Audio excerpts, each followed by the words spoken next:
You ask Tiger to solve. This deals with linear equations with one unknown. The final result is x equals -4/3.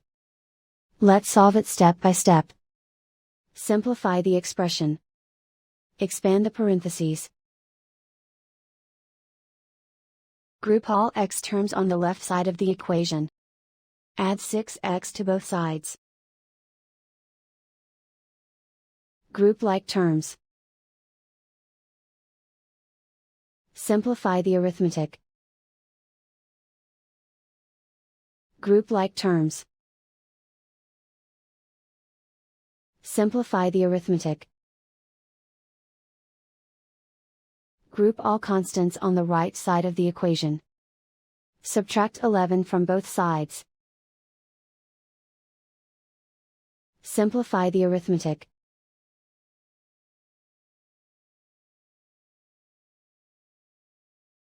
Isolate the x. Divide both sides by 12. Simplify the fraction. Find the greatest common factor of the numerator and denominator.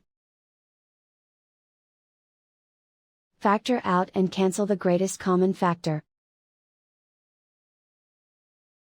And so the final result is x equals -4/3.